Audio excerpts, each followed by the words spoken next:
Hello and welcome to Airheads, a not-so-serious look at the serious business of royal rumours, gossip and gowns. I'm Tom. And I'm Maeve. And this week we are sports correspondents reporting on the highly anticipated match between the duelling Duchesses Kate Middleton and Meghan Markle. This is all people can talk about this week. Kate and Meghan went to Wimbledon together to see the women's singles finals on Saturday. And they were sitting together in the royal box with Kate's sister Pippa. And people just couldn't get enough of these two. It kind of came after the whole country exploded at Meghan for wearing jeans to Wimbledon and supposedly asking someone not to take pictures of her. Yeah, there was a story that her Royal Protection Officer had asked people sitting around her not to take pictures of her, and people got very upset about this.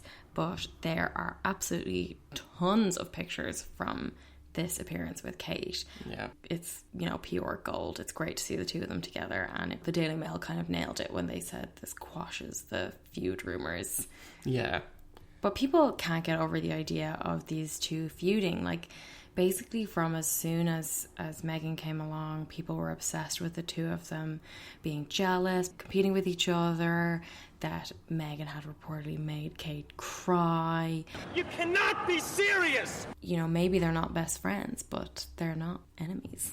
No, they seem to be getting on really well, and I was delighted to see that our favourite body language expert, Judy James, has weighed in on the issue. Within moments of the photos being released, Judy James was on the case. I think there was a lot of talk about how Kate and Meghan arrived separately and people were already trying to ramp up this thing of, are they not going to get along? But then the whole time they were there, they were chatting, they were giggling, they were making lots of eye contact, and Judy James had a lot to say about this. Yeah, she noted positive signs such as mirroring each other's gestures and even touching arms at one point. They talked about the Middleton sandwich, which I thought was quite a nice move to put Meghan in between the two sisters, so there wouldn't be these images of Kate turning her back to Meghan to talk to her sister. But Judy James described this as Kate ensuring that Meghan was double hosted. What were your favourite body language moments from this appearance? I would say I really liked the way they mirrored each other's low-slung hand clasp. Oh, I loved that. I think my favourite was their synchronised grins. When they asked the winner of the match, Simona Halep from Romania, who beat Serena Williams, if she was excited about meeting the Duchesses, and she said she was, and then the two of them laughed and turned to each other and smiled as one. I think one of the things that was interesting about this was obviously part of the feuding and the dueling narrative was that they were going to be having some sort of showdown in the fashion and what they were wearing. So I think it looks like they must have coordinated, because the colours and the silhouettes that they were wearing seemed to make for a nice picture. But I have to say, I was really not into what Kate was wearing. I'm very confused by why she keeps wearing Dolce & Gabbana, a brand that has been embroiled in a racist controversy for about a year now. And it just seems like kind of tone deaf of Kate to keep wearing this. Like, it wasn't a new dress. It was a dress she'd worn 3 years ago on a royal tour of Canada. But I think even, the fit wasn't great on it. There was a bit of, nipple dirt drama going on. The colour was lovely, had her, favourite millions of buttons. I just don't understand why she keeps going to them. And people who say, oh, well, maybe she doesn't pay attention to that kind of stuff. What are you talking about? Of course she does. Everything they wear is so considered. There's so much thought put into things, from when she wears, high street earrings from Accessorize, or if she rewears something that Princess Diana wore, even down to the tiniest details. So of course they're aware of this. Yeah, and like you said, it's not a new thing. This has been going on for a year. Yeah. Meghan, I thought, looked great. I loved her low pony, and I thought she was absolutely glowing. Yeah, she looked great. Meghan was wearing a white Givenchy shirt that she's worn before, and a new pleated skirt from Hugo Boss that had kind of a black and blue design, and it was sort of midi length. Yeah, it was great. This was like a return to classic Meghan, I thought, with the signature white shirt. She didn't turn up in jeans this time, but she also looked exactly like herself. So Yeah. I really, really like that. Very true to her personal style. And absolutely love the sunglasses. Then the next day, Kate was back at Wimbledon, this time with Prince William. And the two of them, like, if we thought Kate and Meghan had coordinated in any way, this was absolutely mega coordination. Yeah. So Kate arrived in an Amelia Wickstead cornflower blue dress with vintage clutch and Banana Republic earrings. And Will mimicked the colour perfectly in his choice of tie, and then a slightly different blue for his shirt, and a check blazer with his favourite brown suede shoes. I know, I thought it was quite impressive how exactly they matched. So Kate had this dress altered slightly to add a cap sleeve, which was unwise in my opinion. And then Will had picked up on the blue, like Tom said, in the shirt, in the tie, in the lines of the check on the blazer. There was even a little clip of one of their guests at Wimbledon gesturing to their coordination. What I want to know, though, is, so they were at the men's final today, which was Djokovic versus Federer. And as we spoke about last week, the two of them have a connection to Federer, and could this be seen as a conflict of interest? They were definitely there to support their son's coach. I mean, according to the Daily Mail, beaming Duchess of Cambridge can't hide her excitement. She was raring to go to see Federer. Of course she was. So they were mingling with the likes of Benedict Cumberbatch and Jeff Bezos and his girlfriend Lauren Sanchez. Yikes. But they also had a little gift. You know, it wasn't just Prince George that's getting the attention from the tennis insiders. The former world number one Stan Smith handed Kate a signed Adidas Stan Smith trainer, that's trainer singular, signed for Prince Louis. Why is it just one trainer? I just love this picture. He's just handing her the single trainer. Where was he keeping this trainer? Did he have it in the inside pocket of his blazer? I sort of feel like maybe he always has a few of these on his person and a Sharpie, and he can just sign them off. It does look a little bit big for Louis, to be honest. Oh. But he'll grow into it. This one shoe that he has to hop around in. I'd say they're going to put it in a lovely display cabinet in Louis' bedroom. From being the spectator to being on the field, Will had his own match this week with his brother, Prince Harry, playing polo. The King Power Royal Charity Polo Day at Billingbear Polo Club. Perhaps we can settle this like gentlemen. You do play polo, I take it? Doesn't everyone? It is so funny to see Will wearing his t-shirt that says King Power on it. It's, again, so camp. He is going to be holding on to that for dear life. Oh my god. You can bet he is walking around Admiral Hall. Kate's rolling her eyes. Here he comes in his King Power polo shirt again. Alright kids, King Power's on his way down. People get really into the chest hair and the forearms, so it really does it for people. Probably really does it for Kate too. So Kate and Meghan were at Wimbledon, but that was not the only sporting event for our favourite wags. No, they were on the sidelines of the polo with all kids in tow.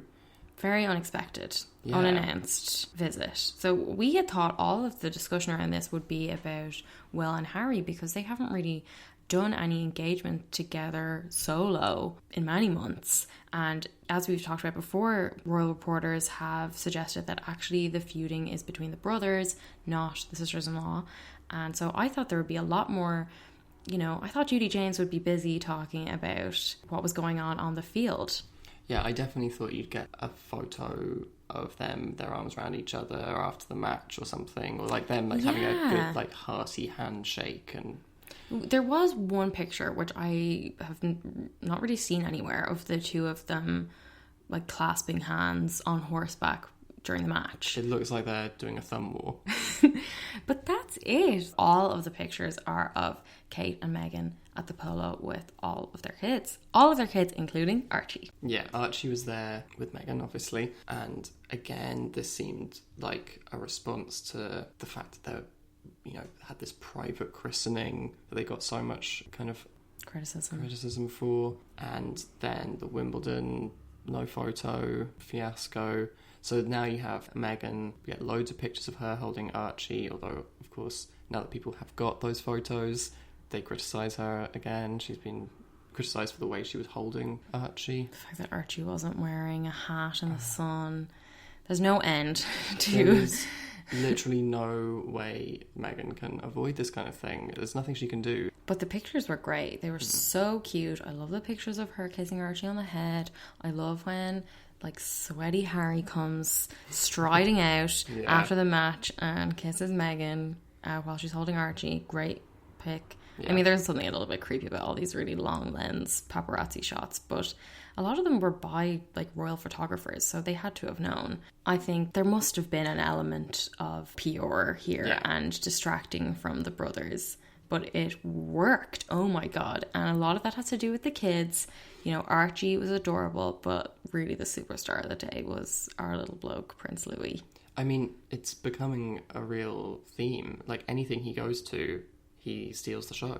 What a personality. We've already seen him kind of tottering about, and he really was true to form here. He had a lot of kind of semi-drunken expressions as he gestured at horses and people standing near horses. I love when he put on Kate's Ray-Ban sunglasses and was trying to get Meghan's attention to show them to her. I loved when they were eating their packed lunches in the boot of the car. That was peak relatable. Yeah. Here we are with Princess Charlotte with her little sippy cup. Also to note about Princess Charlotte was that she had a Beanie Babies wristlet, a sequined unicorn bag on her wrist, which I was a big fan of. Yeah, that was very cool. I really liked... So people got a comment from an onlooker who said about Louis, he's a funny little chap. He looked very pleased with himself. I mean, he kind of looked pleased with everything. We should note that in the match, Will won, ultimately, Will's team. Because he's going to be king. Could it have gone any other way? At the king power.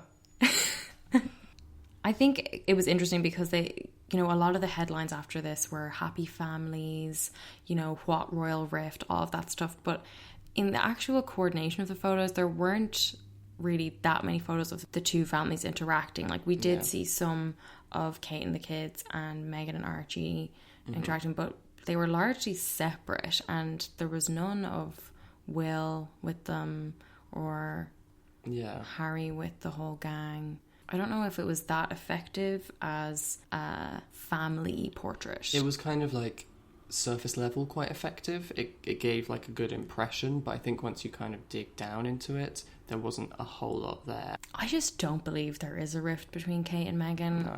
I feel like we said this before on the podcast, but it's most likely just a case of two people who are married to brothers and, they have some things in common, but there's no need for them to be best friends. Yeah. I think it also gives them a little bit of healthy competition. I'm not saying they're, furiously competing or they're bitter rivals or anything like that. But, we have observed that Kate has definitely stepped up her style game. Yeah. She, there was a story this week that she has purposely tried to cultivate a younger, fresher, more modern look. That's got to be down to Meghan's influence. She's done a lot more public speaking at events. That seems like something that's possibly been impacted by Meghan's love of speech making. And she's also been doing a lot more engagements, which I think, again, is probably a result of Meghan.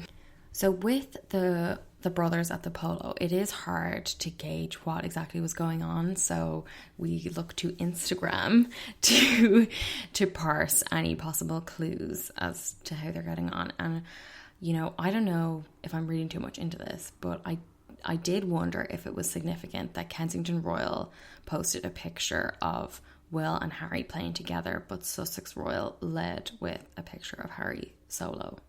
Yeah, they did include pictures of them together, later on in the carousel. But it does seem like they're trying to keep the feed a will-free zone at the moment.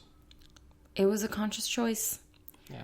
Especially given that later in the week, when Kate and Meghan went to Wimbledon, they definitely coordinated because they posted the same picture of the two of them as the opening image on their carousels on both Kensington Royal and Sussex Royal's Instagram posts. Yeah, which is a great move to do that. Like, it looks so good when they coordinate like that. It's like a very literal example of having a united front. Yeah. And kind of flies in the face of all of the rumours about them not being able to work together and having such different ways of doing things. If it's something as straightforward as an Instagram post that they can agree on, then there's definitely no problems there. The polo match was one thing, but there was an even more explosive match going on at the Royal Air Force's Halton barracks this week. This barracks in Aylesbury got a visit from none other than Camilla Parker Bowles to celebrate their centenary. What I love about this is her title is Honorary Air Commodore. Commodore Camilla is so good. But yeah, while she was there, she was invited to play a game of table tennis with what is only described as a young person. We've not found any pictures of her opponent. Although I would say, although there are children in the background, I think from her eye level in a lot of the photos, she is playing someone who is fully grown. What was the result? She didn't pull her punches. She brought her A game 100%. She's got these like great expressions where she's reaching to get a tricky shot in. She's smashing it over the net. And because this is not her first time playing table tennis. Last year, when Charles and Camilla were touring the Athletes' Village at the Commonwealth Games, they both played a bit of table tennis. And Camilla, according to her opponent, who's an Australian boxer called Caitlin Parker, Camilla smashed it. So she's got form. Do we think she has a table tennis board set up in Clarence House? Or because I feel like Charles isn't into it, so maybe she has to have it in, you know how she has her own little house, not little house, her own property, Raymale House. Yeah. So that's where she's got the court. And she's like roping in her royal protection officers to play with her anytime she stays there. And like really screaming at them when they don't push her hard enough. She's in training. I'd say she has like a button in her office and she like presses it and the walls like spin around and she's got like loads of different rackets and bats and things. The pictures for this are stellar. They're really good because she's wearing this kind of navy dress with a sort of ping pong ball pattern, otherwise known as polka dots. But I love it. It's so apt. Yeah, and she's putting her back into it, you know. Oh yeah, I mean, when doesn't she? Oh, you can't do that with a ping pong ball. Camilla wasn't the only smash hit this week, though. We learned from a People magazine exclusive that Prince George and Princess Charlotte, quote, had fun at a local festival while Kate Middleton was at Wimbledon. They had fun. That's great. George and Charlotte attended the Englefield Summer Fete in Bucklebury with their grandparents, Carol and Michael Middleton. So this whole thing sounds like the most obnoxiously posh, ostentatiously posh event. Apart from the Bucklebury of it all, the thing that George was such a smash hit in was the crockery smash. What the hell is a crockery smash? It's a game that involves basically setting up a dresser covered in porcelain plates and cups and then throwing hard balls at them and smashing them. And trying to smash as many as you can. Riot Club. I am sick to death of poor people! Who is handing over these porcelain plates and cups to be destroyed by the future king? I know, yeah. How obnoxious. Yeah, tiny Bullingdon club. Well, supposedly he really impressed with his game. What's funny, though, is that we get another report from an onlooker in this People article who said that George looked very pleased with himself. I think we've got to connect the dots here, okay? We've got two onlookers speaking to People magazine who was present at both the polo and the Bucklebury fete and would comment on Louis and George being pleased with themselves. There's only one suspect. And it's Charlotte. Princess Charlotte ringing up People magazine, getting in her little dig. Now he was very pleased with himself, all right. About both her brothers. She's got her little burner phone in her unicorn wristlet. And she's got People magazine on speed dial. But Princess Charlotte also made quite an impression. She supposedly stole the show, and she was very politely saying hello to the other children while her brother was, demolishing porcelain crockery. She was enjoying several turns on the inflatable bouncy slide and happily playing with other children. Several more turns than any of the non-royal children, I'm sure. I know, they definitely get to skip the queue, right? Yeah, I like that they wouldn't bring a full bouncy castle. In case they offend. Do you think at Prince George's birthdays they have bouncy castles? Like, all the birthdays that I went to when I was a kid had bouncy castles. And is it like a little bit weird to set up a bouncy castle outside a castle for the future king? The bouncy king and the bouncy castle. Is it just too on the nose? Yeah, I think it might be. Just set up a stack of plates and he'll be happy anyway. But is a bouncy castle the kind of thing Carol Middleton might sell from her party supply shop? She actually doesn't. So maybe she went here to scope out the competition. And she's probably got a contact. Yeah, well, she definitely does now. In the industry. Yeah, who can hook her up with a bouncy castle for young King George. Speaking of kings. Simba, you have to take your place as king. Oh my god, Meghan met Beyonce. We're recording this directly after this happened, so we're very excited about this. I can only imagine how Meghan is feeling from even looking at the little footage of the two of them greeting each other. Meghan looked absolutely over the moon. Beyonce was beaming. It was absolutely adorable. It was perfect. It must have been so nice after this week or two of family-heavy engagements for Harry and Meghan to be able to kind of slip off and do something just themselves. Just themselves and Beyonce. Honestly, can you imagine? We were looking at some of Meghan's old Instagram posts from when she was just a Suits actress, and she was often posting about Beyonce. She had a little hot sauce in my bag reference, talking about channeling Beyonce. She's obviously a big fan. And then, you thought it couldn't get any better than the Brit Awards shout out and the little mention on Beyonce.com. So this must have been... I loved that mention on Beyonce.com. It was like the blogger becomes the bloggee. Absolutely. And then, we haven't had the professional lip readers in yet, but our verdict, and seemingly the verdict of all of Twitter, was that Beyonce seemed to say "my princess" when she met Meghan. And the two of them hugged, and then they held hands. Oh my god, it was so cute. You could kind of see Beyonce saying, "The baby is so beautiful. We love you guys." Can you imagine? I can't imagine what it was. How did Meghan stay standing up? Well, she almost didn't, because she had to grab Beyonce's arm for support. You would though. Yeah. And then Harry also met. Oh, and Jay-Z was there too. And Harry and Jay-Z spoke, and Harry was asking how the twins are. Beyonce apparently was saying they left them at home, but they would have loved to have been there. And then Jay-Z, seemingly unprompted, says, according to the Daily Mail, "The best advice I can give you is always find time for yourself." It's very profound.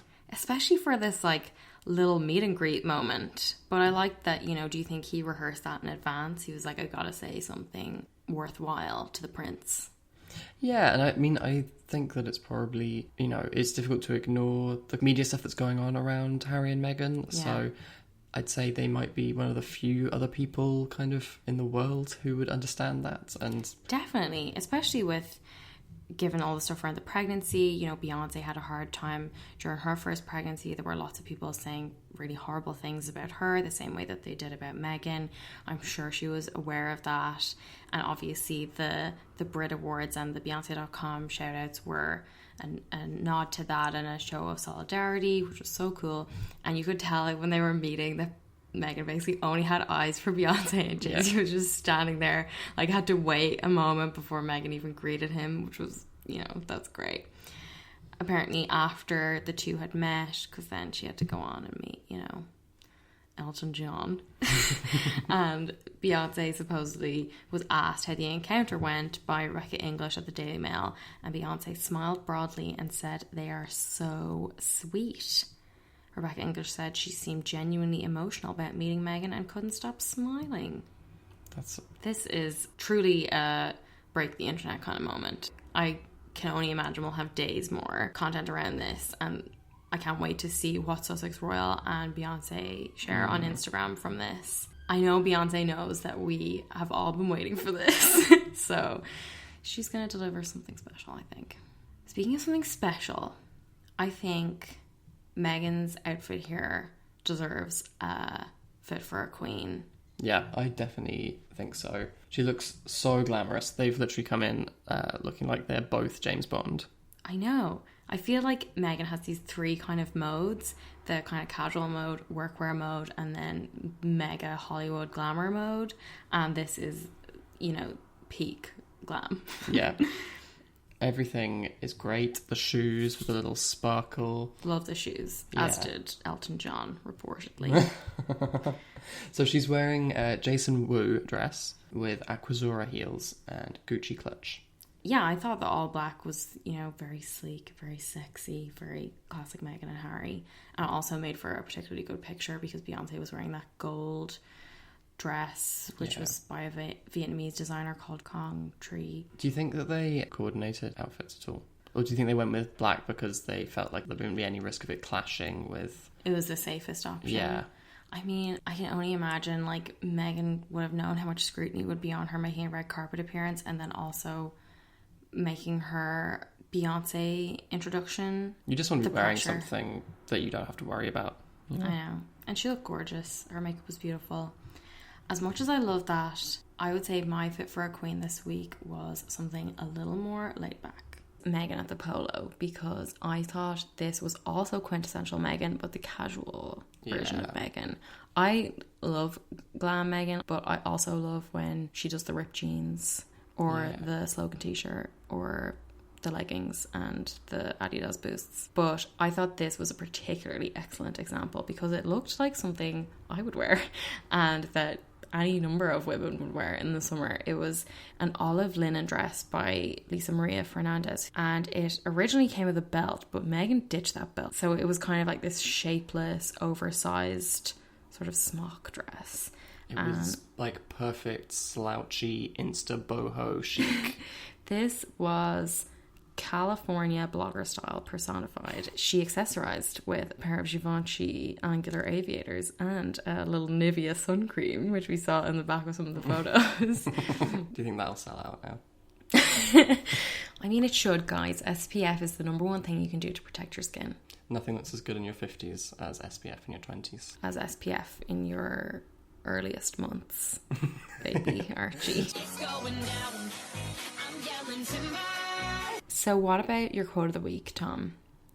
What's it going to be? This week, my quote comes from the Queen, who has said, "I'm still perfectly capable of planting a tree." She was at the National Institute of Agricultural Botany near Cambridge. So they were celebrating 100 years of crop research. So she was meant to be going to observe the planting of a tree. But according to the royal author Juliet Ryden, she took the shovel, handed over her handbag and got on with the job. It was wonderful, and it shows the playfulness of the Queen. And she said that apparently after she planted the tree, the Queen said, "Oh, I expect they'll replant that now." A little bit of self-deprecating humour from the Queen. It's also kind of maybe slightly sad. Maybe she wanted to plant that tree and have it grow. She's definitely lost count of how many trees she's planted in her 93 years. She's lost count of the number of centenaries she's been to. Jesus. I mean, you can have a centenary for anything. That's 100 years of crop research. I'm pretty sure they've been doing that for longer than 100 years. That brings us to our first in line. Who's it going to be, Maeve? It's Meghan. Yeah, it's got to be. Meghan has had a pretty brutal week, honestly. She has been attacked on everything from what she wears to how she holds her baby. And she's on maternity leave. I know, she's literally just had a baby, but I think she's bossing it, She knew there was backlash to the Wimbledon appearance Whether or not the story about this photo ban is even true, I'm not sure we've heard the full story in relation to that. But she swiftly changed the narrative. She made this unscheduled appearance at the polo and gave all these fresh pics of Archie, and that was all anybody could talk about. Yeah.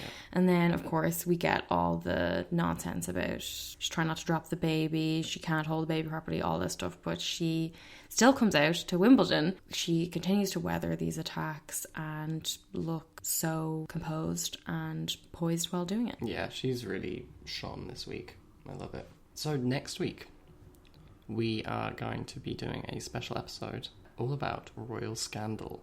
Yeah, so it's a little bit quiet this week on the royal calendars. Of course, we will still be covering Charles and Camilla's garden party to celebrate 50 years of Ginster's pasties. But we will also be doing a deep dive into the Prince Andrew connection to the New York financier and convicted sex offender Jeffrey Epstein. We expect there might be some more developments on that this week.